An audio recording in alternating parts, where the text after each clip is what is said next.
நமச்சிவாய். ஆவணி மாத ராசி பலன். முதல்ல கிரக நிலவரம், இந்த ஆவணி மாதம் கிரக அமைப்புகள் எப்படி இருக்குன்றதை பார்த்துருவோம். ஏன்னா அந்த கிரகத்தை அடிப்படையாக கொண்டு தான் நம்ம பார்க்க போகிறோம்.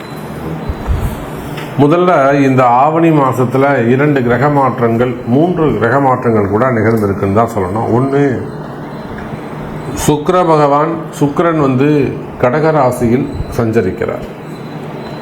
இந்த மாதம் முழுவதும் ஒரு பெரிய நன்மை என்னன்னு கேட்டிங்கன்னா, முழுமையான ஒளி கிரகமாக முழுமையான சுபத்துவம் வாய்ந்த அந்த சூரிய பகவான் தலைவனாக விளங்கக்கூடிய சூரியன் இந்த ஆவணி மாதம் 30 நாட்களும் தன்னுடைய சொந்த வீட்டில் ஆட்சி பலம் பெற்று சிம்ம ராசியில் சஞ்சாரம் செய்கிறார். அப்போ ஏறக்குறைய 1 வருஷத்துக்கு பிறகு சிம்ம ராசி அன்பர்களுக்கு ஒரு அதிர்ஷ்டமான காலம். காரணம் என்னன்னா, ஆதித்யாதி நவகிரகங்கள்ல தலைமை பொறுப்பேற்று நடத்தக்கூடிய ஒரு கிரகம் எதுனா அது சூரியன் தான். அவரை பேஸ் பண்ணி தான் வான் மண்டலமே இருக்கு, அப்படி கூட சொல்லலாம். சூரியனும் சிவபெருமானும் ஒன்றுன்னு கூட நம்ம சொல்லலாம். அந்த அளவுக்கு ஒரு சக்தி வாய்ந்த ஒரு கிரகமாக இருக்கக்கூடிய, பேர் புகழ் பெற்ற கிரகமாக இருக்கக்கூடிய ஒரு சூரியன் சொந்த வீட்டில் ஆட்சி பலம் பெறுகின்ற போது அதுக்கு பவர் சொல்லி அடங்காது. அப்போ இந்த ஆவணி மாதம் சூரியன் அற்புதமான முறையில் சொந்த வீட்டில் அமைகிறார். அவரோட கேதுவும் புதனும் இணைகிறார்கள். அதே போல் கன்னியில் இருக்கக்கூடிய செவ்வாய், இந்த கன்னியில் இருக்கக்கூடிய செவ்வாயால் நிறைய வீண் விரயங்கள், அடுத்து செலவுகள். நிறைய அன்பர்கள் சொல்வது உண்டு, எனக்கு கையில் காசு நிற்கவே மாட்டேங்குது, அதுவும் போன மாதம் இந்த மாதம்லாம் பார்த்தீங்கன்னா ரொம்ப கடுமையான வறட்சி சாமி. எவ்வளோ வந்தாலும் அடுத்து செலவாயிட்டே போயிடுச்சு சாமி, கையில் ஒன்றுமே நிற்கவே இல்லை. ஒரு ஈவி செலவு வந்தது, ஒரு ஏசி ரிப்பேர் ஆச்சு, அல்லது வேறு எதுவும் எலக்ட்ரிக்கல் ப்ராப்ளம் வந்தது, அல்லது பூமி ரிலேட்டடாக வீடை ஒரு ரெனோவேஷன் செஞ்சேன், இல்லை வீட்டில் ஒரு ஹோமம் பண்ணேன், பூஜை பண்ணேன், இல்லை அந்த ஒரு சின்னதாக டைல்ஸ் ஒன்று உடஞ்சி எடுத்து போட்டாங்க. அப்போ அந்த பூமி சார்ந்து வீட்டுக்கு ஏதாவது ஒரு வீண் செலவு, வீண் விரயம், ஒரு 40,000 ரூபா 50,000 ரூபா காலி. அப்போ இது போல் கையில் காசு தங்காமல் இருப்பது, இதெல்லாம் அந்த கண்ணியில் இருக்கக்கூடிய செவ்வாய். இதே ஒரு கம்பெனி, பெரிய அளவில் ஒரு கம்பெனி அப்படின்னாக்கா அங்கேயும் இதே தான் ட்ரையான ஒரு சூழ்நிலைகள் இருக்கும். அப்போ இந்த சூழ்நிலைகள் எல்லாம் இந்த மாதம் மாறப்போகுது. சூரியன் அற்புதமான முறையில் இருக்கிறாங்க. ஆனால் என்னன்னாக்கா சூரியன் கேது இடத்துல மாட்டிக்கிட்டார். சூரியன் தனித்து இருப்பாரே ஆனால் அவரால் ஒரு பெரிய லாபத்தை நம்ம எதிர்பார்க்கலாம். அவர் கேதுவோடு இணைந்ததால் குறிப்பிட்ட ஒரு சில ஜாதகர்களுக்கு மட்டும் அல்லது குறிப்பிட்ட ராசிகளுக்கு மட்டும்தான் நல்ல பலன்கள் கிடைக்க போகுது. ஸோ இந்த ஆவணி மாதம் உங்களுக்கு என்ன நடக்க போகுது, என்ன மாதிரியான மாற்றங்கள் நிகழும், உங்களுடைய எதிர்பார்ப்புகள் பூர்த்தி ஆகுமா, நீங்கள் மனசில் நினச்சிருக்கிற ஒரு சில விஷயங்கள், நல்ல காரியங்கள் கைகூடுமா, இந்த கேள்விகளுக்கெல்லாம் ரொம்ப ப்ரீஃபாக டீட்டெயிலாக ஒவ்வொரு ராசிக்கும் ஆவணி மாத ராசி பலனை பார்க்கலாம். பாருங்கள். அன்பார்ந்த மிதுன ராசி அன்பர்களே, ஆவணி மாதம் மிதுன ராசி அன்பர்களே, இந்த ஆவணி மாதத்தை பொறுத்தவரையில் ராசிநாதன் புதன் பகவான் ராசிக்கு 2ஆம் இடம் மற்றும் 3ஆம் இடத்துல சஞ்சாரம் செய்கிறார். பாருங்க, அவர் சூரியனோடு இருக்கும்போது அவர் 3ஆம் இடத்துல இருந்தாலுமே கூட கவலை வேண்டாம் மிதுன ராசி அன்பர்களே. இந்த ஆவணி மாதம் உங்களை பல பிரச்சனைகளுக்கு தீர்வு சொல்ல போகுது. நிறைய ஃபினான்ஸ் சம்பந்தப்பட்ட கேள்விகளுக்கு பதில் சொல்லும், பண பிரச்சனைகளுக்கு நல்ல தீர்வு கிடைக்கக்கூடிய மாதமாக இந்த மாதம் அமைகிறது. நான் இவங்களுக்கு ஒரு கமிட்மெண்ட் இருக்குது சாமி, நான் இவங்களுக்கு இவ்வளோ பணம் கட்டணும், ரொம்ப அர்ஜென்ட்டு, என்னை நம்பி அவங்க காசு கொடுத்துருக்காங்க, 2.5 கோடி கொடுக்கணும், அப்படி தான் சொல்கிறாங்க. கொடுத்தேன். எப்படி திருப்பத்தூர் சைடில் ஒரு பெரிய கம்பெனி வச்சு நடத்தக்கூடியவங்க, விவசாயம் சார்ந்த ஒரு பெரிய ஃபேக்ட்ரி, குடியாத்தம் திருப்பூர் அந்த சைடில் அவங்க பெரிய அந்த ஊர்லேயே கொஞ்சம் ஜமீன்தார் மாதிரி ஒரு பெரிய ஃபேமிலி, அரசியல் சார்ந்த குடும்பம், அவங்க ஒரு பெரிய கட்சியில் நல்ல பொறுப்பில் இருந்திருக்கிறாங்க. அதே சமயத்தில் தொழில் சிறப்பாக செய்கிறாங்க. கிட்டத்தட்ட ஒரு 200-300 குடும்பங்கள் அவங்களை நம்பி பிழைக்குது. அப்போது அந்த மாதிரி இருக்கவங்களுக்கு கூட ஒரு பெரிய டிரான்சாக்ஷன் ப்ராப்ளம். அவங்க பையர் ஆர்டர் கொடுத்தவங்க பொருள் ரெடி ஆகிடுச்சு, ஆர்டரை வந்து பிக்கப் பண்ணிக்கல, பொருள் ரெடியாக இருக்குது. அப்போ இவங்க பணம் பூரா போய் சிக்கலில் மாட்டிக்கிச்சு. அப்போது வந்து அர்ஜெண்ட்டாக ஒரு 4 கோடி 5 கோடி தரணும். உடனே ஜாதகத்தை எடுத்துக்கிட்டு நம்மக்கிட்ட வராங்க. சார் இங்கே பாருங்கள் சாமி, எனக்கு வந்து காசு தரணும். நான் சொன்னேன், இல்லைப்பா கொஞ்சம் தள்ளி போடலாம், அப்புறமேட்டா தரேன்னு சொல்லுவேன். இல்லை சாமி தப்பு, நான் கேட்கல, அவங்களா தான் கொண்டு வந்து இந்தாப்பா நீ வச்சுக்கோன்னு சொல்லி கொடுத்தாங்க.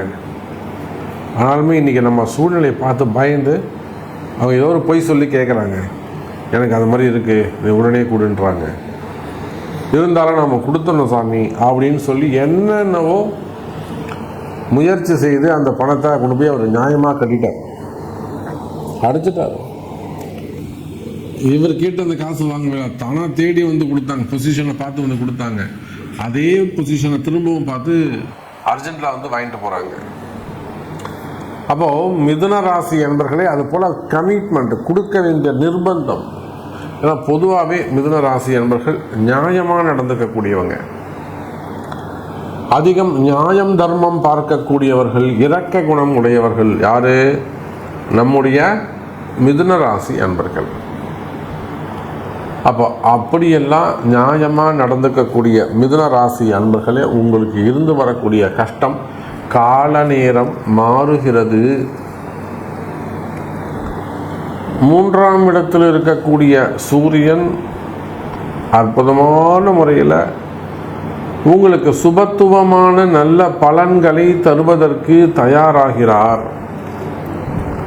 இன்னும் கூட சொல்ல வேண்டும் என்று சொன்னால் மிதுன ராசி என்பர்களே, நாளில் இருக்கக்கூடிய கேந்திரம் ஏறி இருக்கக்கூடிய லாபஸ்தான அதிபதி, மிதுனத்துக்கு 11வது அதிபதி லாபாதிபதி யாருங்க? செவ்வாய். அவர் இன்னொரு புதனுடைய வீடாக இருக்கக்கூடிய இன்னொரு வீடாக கன்னியில் அமைந்திருக்கிறார். கேந்திரம் ஏறி இருக்கின்றார், 2வது கேந்திரம். அங்க வக்ரம் பெற்ற சனியுடைய பார்வையை பெறுகிறார். பொதுவாய் இந்த சனி செவ்வாய் சேர்க்கை எப்பேற்பட்ட கஷ்டத்தையும் தாண்டி வரக்கூடியது. இந்த சனி செவ்வாய் சேர்க்கை என்பது மிகப்பெரிய, எவ்வளோ பெரிய கஷ்டமாக இருந்தால் ஒரு நெருப்பை தாண்டுற மாதிரி, ஒரு கடலை தாண்டுற மாதிரி, ஒரு மலையை தாண்டுவதை போல மிக எளிமையாக எப்பேற்பட்ட கஷ்டத்தையும் தாண்டக்கூடிய வல்லமை, ஒரு சக்தி, ஒரு ஆற்றல் தெய்வம் இந்த ஆவணி மாதம் உங்களுக்கு கொடுக்கின்றது. நான் தான் சொல்லிட்டேனே, மிகப்பெரிய இக்கட்டான சூழ்நிலை. இப்போ நான் சொன்னேன், திருப்பத்தூர் குடியாத்தம் சைடில் ஒரு பெரிய கம்பெனி வச்சுருக்காங்க, இக்கட்டான சூழ்நிலை. அப்போ அந்த மாதிரி இக்கட்டான சூழ்நிலைகளை கூட கடந்து வர்றாங்க. சின்ன சின்ன எளிமையான பரிகாரங்கள், இக்கட்டான சூழ்நிலையை தாண்டி எழுந்து வெளியில் வராங்க, அவங்களால முடியுது அது. அப்போ அதை போல் உங்களுக்கு இருக்கக்கூடிய கஷ்டங்கள் உலகம் முழுவதும், நீங்கள் எந்த மூலையில், உலகத்தில் நீங்கள் எந்த மூலையில் இருந்தாலும், எந்த கண்ட்ரியில் இருந்தாலும் கவலை வேண்டாம் மிதுன ராசி என்பர்களே. நீங்கள் ஆணாக இருக்கலாம், பெண்களாக இருக்கலாம், குடும்ப பெண்களாக இருக்கலாம், வேலைக்கு போகக்கூடியவர்களாக இருக்கலாம், கவர்மெண்ட் ஜாபாக இருக்கலாம், பிரைவேட் ஜாபாக இருக்கலாம், அல்லது வேறு ஏதேனும் வீண்பழி அவமானங்கள் இருக்கலாம், தலைகுனிவுகள் இருக்கலாம், உங்கள் மேலே பழி சுமத்தக்கூடியதாக இருக்கலாம், பெரிய பிரச்சனை நீங்கள் மாட்டிக்கிட்டு இருக்கலாம். இதுலேருந்து நான் மாறுவனா சாமி, இந்த பெரிய பிரச்சனையிலிருந்து நான் வெளியே வருவனா சாமி அப்படின்னு கேட்பீர்களே, ஆனால் கவலை வேண்டாம் மிதுன ராசி என்பர்களே. அது எப்பேற்பட்ட வம்பு வழக்குகளாக இருந்தாலும், அல்லது வீண்பழி அவமானங்களாக இருந்தாலும், தலைகுனிவுகளாக இருந்தாலும், அந்த பிரச்சனையிலிருந்து நீங்கள் வெளிவரக்கூடிய மாதம்.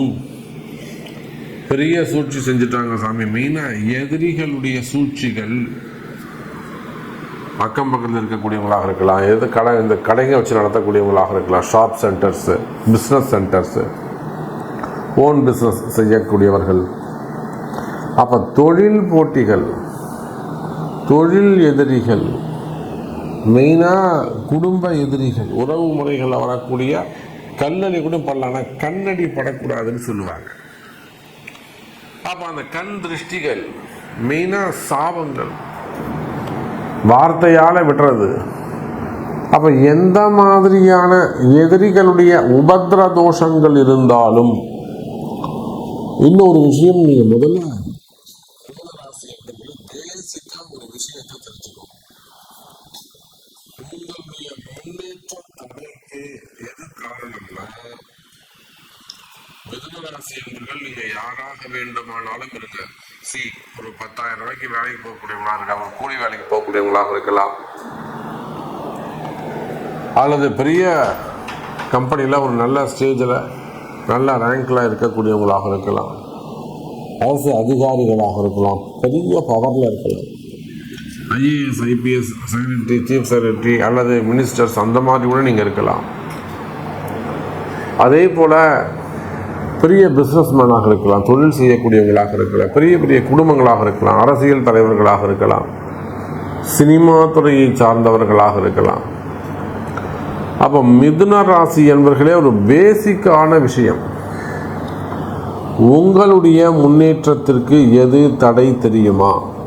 நீங்கள் மாணவ செல்வங்களாக இருந்தாலும், கல்வியாக இருந்தாலும், திருமணமாக இருந்தாலும், எந்த இடத்தில் நீங்கள் இருந்தாலும் சரிதான், மிதுன ராசின்னு நீங்கள் சொல்லிட்டால், ஆணோ பெண்ணோ அலியோ யாராக இருந்தாலும், இன்றைக்கு இருக்கக்கூடிய கிரக அமைப்புகள், கால சூழ்நிலைகளை வச்சு நான் உங்களுக்கு சொல்கிறேன். நான் சொல்கிறது 100% உண்மை. அப்போ மிதுன ராசி அன்பர்கள் நீங்கள் யாராக இருந்தாலும் உங்களுடைய முன்னேற்றத்திற்கு எது தடை தெரியுமா? திருஷ்டி, குடும்ப உறவுகள் அல்லது வெளியில் நியர்பையாக இருக்கக்கூடிய திருஷ்டிகள் அல்லது சாபங்கள். இந்த சாபமும் பாபமும் தான் உங்கள் முன்னேற்றத்திற்கு தடையாக உள்ளது. அதை அறிந்து அந்த சாப பாபத்தை நீக்குங்கள், வாழ்க்கை நிம்மதி கிடைக்கும், பிரகாசிக்கும் என்பதை சொல்லிக்கொண்டு, உங்களுடைய கேள்விகளுக்கு உங்கள் பிறப்பு ஜாதகம்தான் பேசும். மீண்டும் வேறொரு அற்புதமான பதிவில் சந்திக்கிறேன். நன்றி. நமச்சிவாயம். ஜெய் வராகி. ஜெய் ஜெய் வராகி.